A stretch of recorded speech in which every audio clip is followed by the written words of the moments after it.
clarifying controversial comments. If Hillary Clinton gets elected, I think she's going to decimate the Second Amendment, if not abolish it. Donald Trump says he advocates voting power, not violence, in addressing gun rights supporters. Latino voters, how they see the candidates and what the GOP might do to draw them in. Religious Freedom Report. The U.S. State Department spotlights blasphemy laws and religious discrimination abroad. And the Pope of Mercy. Francis teaches about a merciful God and demonstrates his own compassion.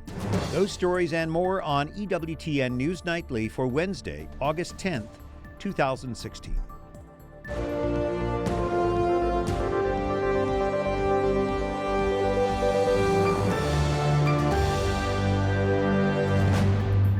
Good evening. Thank you for joining us. I'm Brian Patrick. Donald Trump defends his comments about the Second Amendment.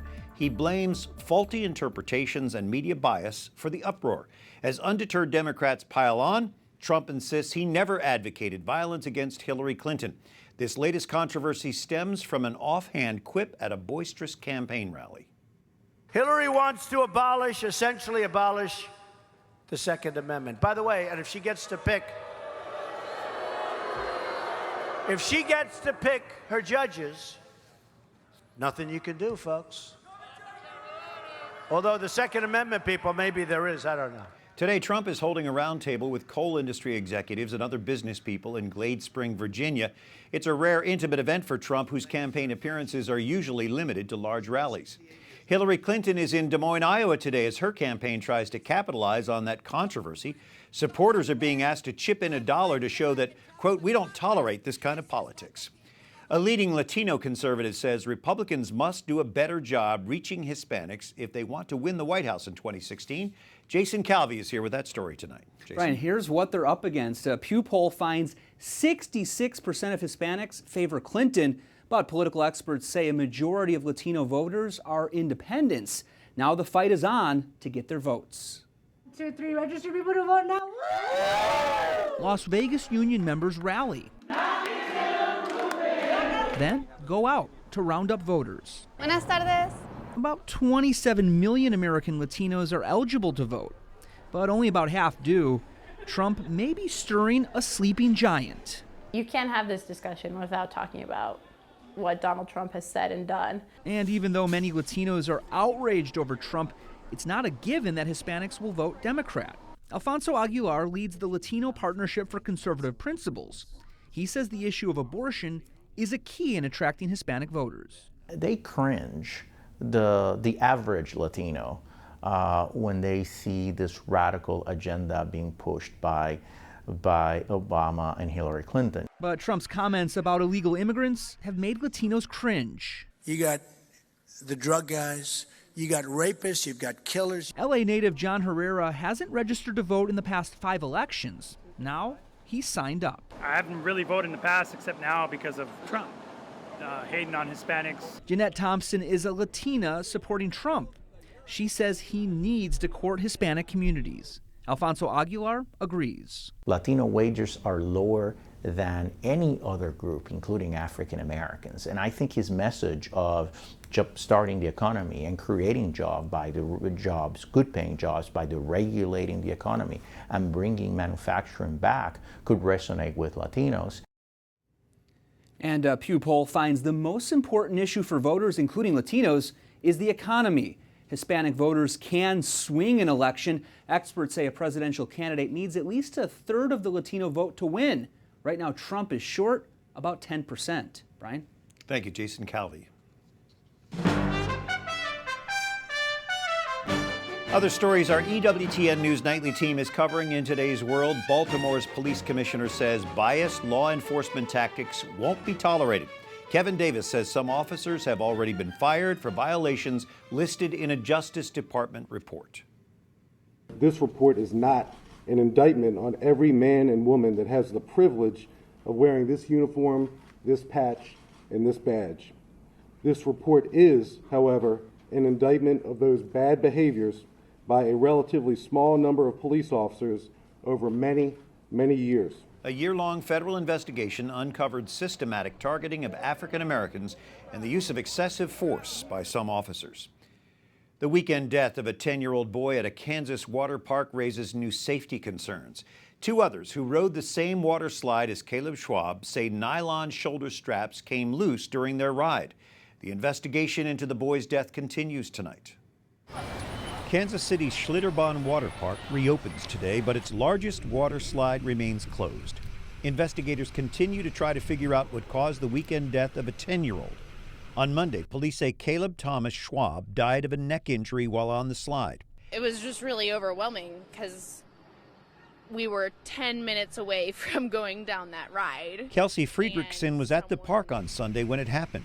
Police say Schwab was on the ride with two women who suffered injuries to the face. She was bleeding. There was a lot of blood coming from her face, and so that was really concerning. And we're like, oh my God, did someone hit their head or something? The boy's father, Scott Schwab, is a Kansas state representative. He was at Schlitterbahn Sunday, hosting a lunch for lawmakers and their families. The park's owner issued a statement expressing Schlitterbahn is deeply and intensely saddened for the Schwab family.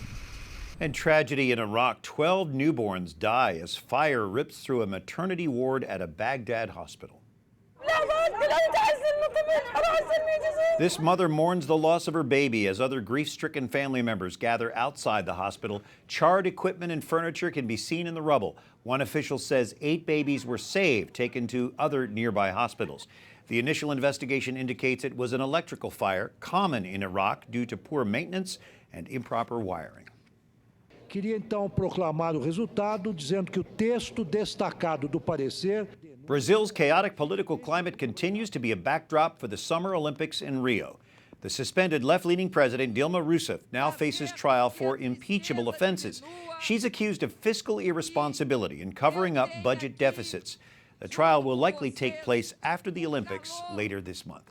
House Speaker Paul Ryan wins the Wisconsin Republican primary for his House seat. We are going to make the case that House Republicans are offering new ideas for a new day. And let it be known that we can't afford another 4 years like the Obama years. And let's be very, very clear. That is exactly what Hillary Clinton and her party are offering. The race drew attention after GOP presidential candidate Donald Trump first withheld support, then endorsed Ryan at the last minute. Ryan, who easily defeated Paul Nehlen by a 5-to-1 margin, downplays the tiff with Trump. He now faces Democrat Ryan Solon, an Iraq war veteran, in the general election. Laws against blasphemy and apostasy that limit religious freedom often encourage death sentences for the accused.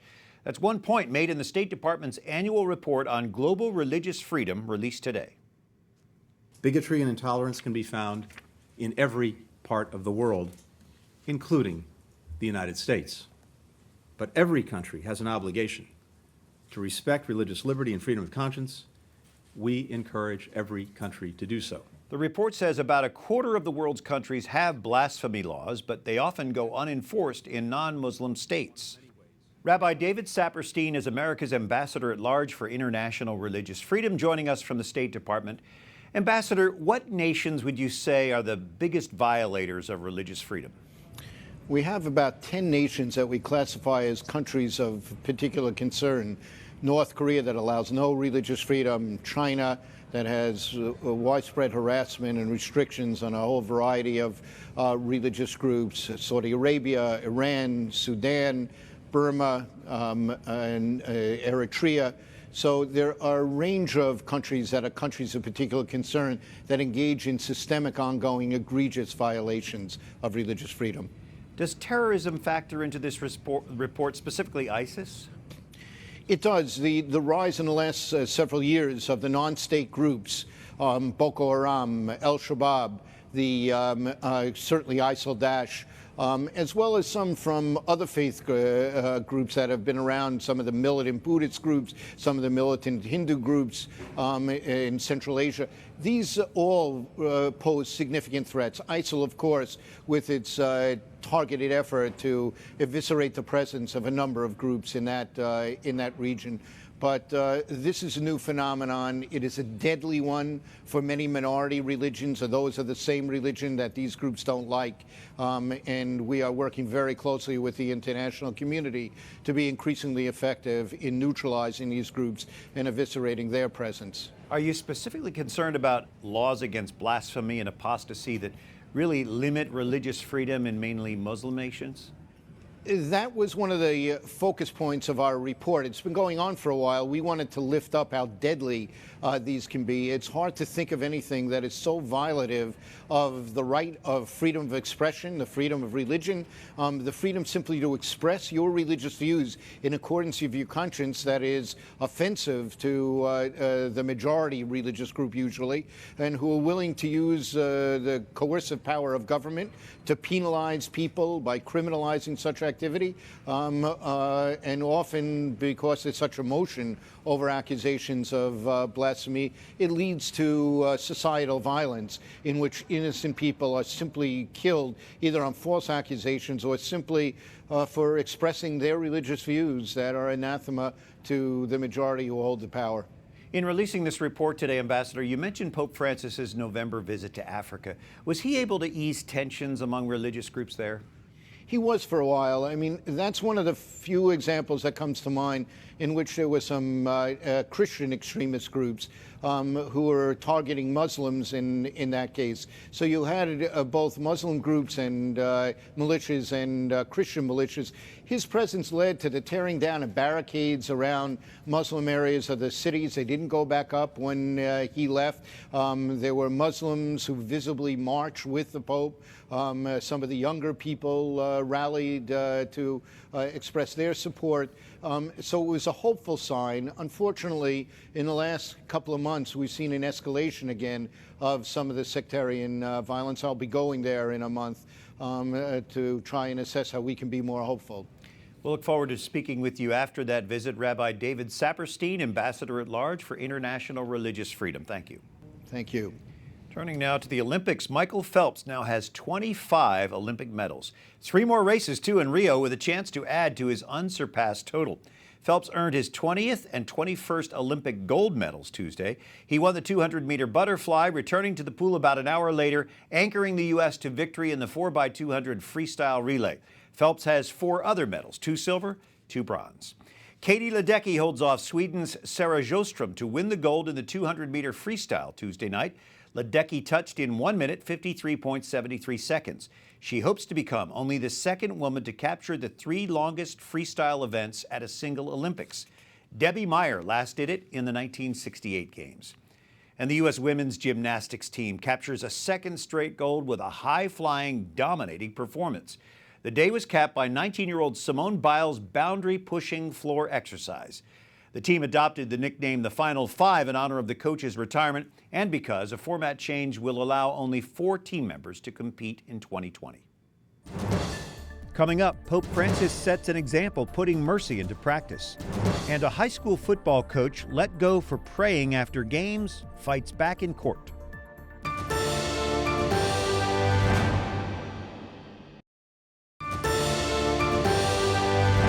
Thank you for joining us this Wednesday evening for EWTN News Nightly. I'm Brian Patrick. The Holy Father focuses on God's infinite mercy at today's public audience. He says we are called to be witnesses of God's merciful love before the world. La misericordia di Gesù che ci dà il perdono di tutto. The Pope saying we receive mercy from Jesus, who forgives all our sins, lifts us up, and gives us new life. Pope Francis encourages all men and women to put God's mercy into action. Alan Holdren is Rome Bureau Chief for EWTN's Catholic News Agency. Alan, after teaching about mercy today in Pope Paul VI Hall, how did Pope Francis practice what he preached? Well, Brian, right after he finished his catechesis, he went just down the stairs from the stage where he gave it, and he started to greet people who were disabled and sick. You might call that visiting the sick, or I suppose comforting the afflicted, these corporal and spiritual works of mercy that he always talks about. There was one particular exchange that was very moving to me, is when he arrived to a small girl. She was in her father's arms, and he picked her up. It looked like she couldn't walk.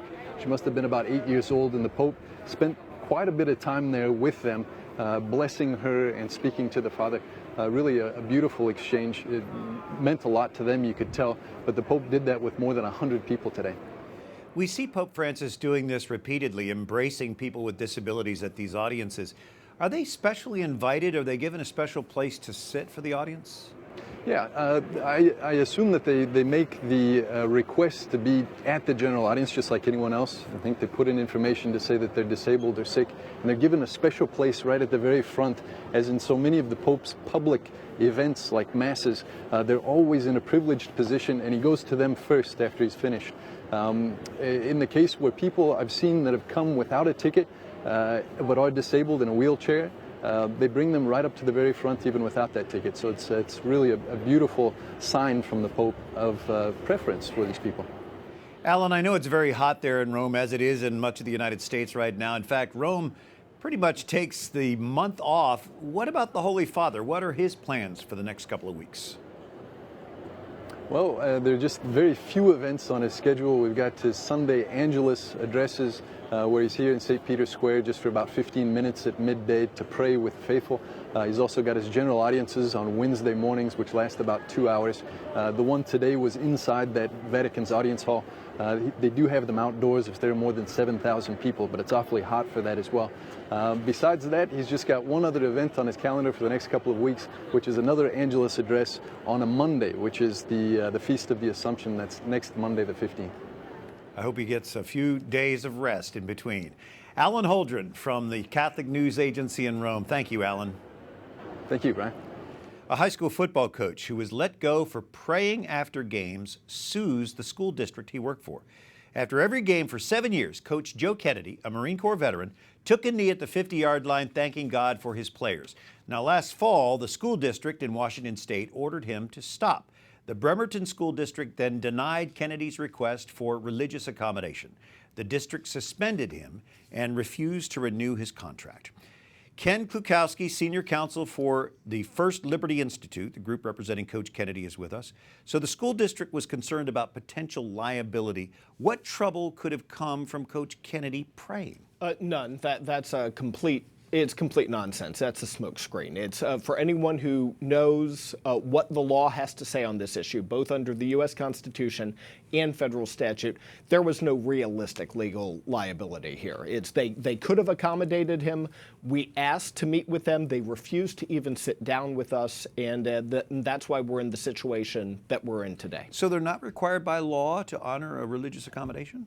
Under Title VII of the Civil Rights Act of 1964, an employer, no matter if it's a private employer or a public employer like this public school, they are obligated to accommodate the religious beliefs of their employees unless the accommodation would impose an undue hardship on the employer, like the person would no longer be able to do their job or whatnot. Here, we're talking about a Friday night football game where after the game is over, he would go out, not using any school resources or any school authority, and offer a short prayer, less than 30 seconds, thanking God that no one was hurt, asking his blessing on the players, and asking him to be a good influence on their life. Accommodating that is not a problem. It was a silent prayer, not on the loudspeakers, not in front of the crowd. It was offered quietly in his own voice. He even asked, we explored whether he could even just offer a moment of silence. No, because anyone looking at you would know that you were praying if you were sitting there silently with your head They just down. didn't want him praying. Yes. Did he encourage the players to pray with him, or was this something he just did on his own? Coach Kennedy never instructed players, never asked players, never encouraged players to pray. In fact, they approached him and said, "Are we allowed to go out onto the field with you?" He didn't even say yes. All he said was, it's a free country, you get to make your own choice. So he was very careful to make clear that he was never using any position of authority or school resources, that this was his purely private religious practice. Did someone complain? In fact, it was a parent complimenting a school official of having a coach who was such a wonderful role model. That's what brought this to their attention after he had done it for almost 7 years. And that's when they ordered him to stop. Now, he's not asking for compensation. What is his goal with this lawsuit? That's exactly right. As your viewers, if they go to firstliberty.org, they can read all of our lawsuit papers on this. They can find out exactly what's going on with the coach. As we explain in the lawsuit, he's not looking for money. All this Marine veteran wants to do is to bless these young kids by being able to go back to his job to be their coach. Ken Kuklowski, First Liberty Institute. Thanks for being back with us, Ken. Thanks for having me, Brian. Up next, we break down the results of a new survey of young people on the redefinition of marriage. And the road to Rio will meet an American fencer competing today in the 2016 Olympics.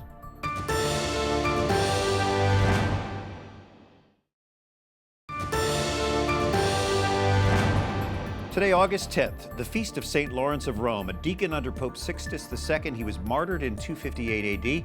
Tradition tells us he joked while being roasted to death, "Turn me over, I'm done on this side." And then God said, "Well done, good and faithful servant." Father told that joke at Mass today, so I can get away with it. Most young Americans support same-sex rights according to a new survey. A Gen Forward survey finds 90% of young Americans support equal employment for people with same-sex attraction. 80% support same-sex adoption. But when asked if same-sex rights are a top issue facing the nation, only 6% say it is. Dr. Melissa Moskela is a philosophy professor at the Catholic University of America. What do you think these findings tell us, Melissa? I think a key thing to keep in mind here is that these findings don't reflect thoughtful considerations of the issues at hand. Young people are just parroting what the media has been pushing at them for years. I know this just by experience from discussions about these issues with my students. They haven't really considered the other side. They've bought into the kind of equal rights rhetoric, but they haven't looked more deeply at these issues. And it's not just the news media they're influenced by, it's entertainment all around. This seems to be just the going trend. Does the survey have similar results when it comes to transgender issues? Yes, it also says that a vast majority of young Americans support equal rights and non-discrimination for all LGBT people, which includes transgender, and also that most young people support insurance coverage for transgender treatments, including, though less than if that question is asked generally, including hormone treatment and surgery. Wow. I wonder if this shift in attitude takes into consideration at all the rights of others to their religious beliefs. Well, that's one thing that people often don't take into account, and that's one thing that the equal rights rhetoric often masks. What about the equal rights of religious believers who don't want to be forced to act contrary to their beliefs? For instance, wedding professionals, justices of the peace. You can think Kim Davis, who served jail time for living in accord with her religious beliefs, wedding professionals who have been fined, who've lost their business. These are serious repercussions and a failure to respect the equal rights of religious believers as well. I wonder, are you discouraged by these findings, or do you see at some point this trend switching back? Well, I think it's encouraging, as I said, that it's not that the arguments have been heard and rejected for the other view on these issues, it's that they haven't been heard at all. And I think that with time, and especially, unfortunately, as we see the negative impact of these policies on our children, that eventually people will realize the truth and the tide will turn. I hope you're right. Dr. Melissa Moskela, the Catholic University of America, thanks for joining us, Melissa. Thank you. The first Olympic silver medalist for the U.S. in saber fencing, Daryl Homer, now goes for the gold in Rio. Growing up in the Bronx, he began fencing inspired by a picture of the sport that he saw in a dictionary. Daryl Homer, men's saber, and this is my road to Rio. I lived in the Bronx, so clearly my family wasn't the wealthiest, but you know, my mom did the best she could. I actually read about fencing when I was 5 in the children's dictionary, and I ran to my mother and said, hey, I'd love to try this. And a couple years later, we were watching TV together, and I saw an ad of 2 guys fencing for a cab, and I was like, hey, remember I wanted to do that. She looked in the yellow pages, and the next thing you know, I was at a club. When I'm on the strip, my focus is completely on the touch that I'm currently trying to score. So, I mean, if you were to look in my eyes, it's 100% focused on my opponent. My go-to moves are definitely the plunge, the flying lunge I do that everyone loves. You know, I jump parry too, so I'll jump in the air and block. The Olympic year, you want to balance your anxiety and your will to be at the games and your will to win with just like staying in the day-to-day process of everything you're doing. It's constantly trying to find an edge that'll take you the 0.001% higher to win that medal. Going for the gold tonight in Rio. Until tomorrow for the EWTN News Nightly team, I'm Brian Patrick. We're going to leave you tonight with some moments from today's general audience in Vatican's Paul VI Hall. Good night. God bless.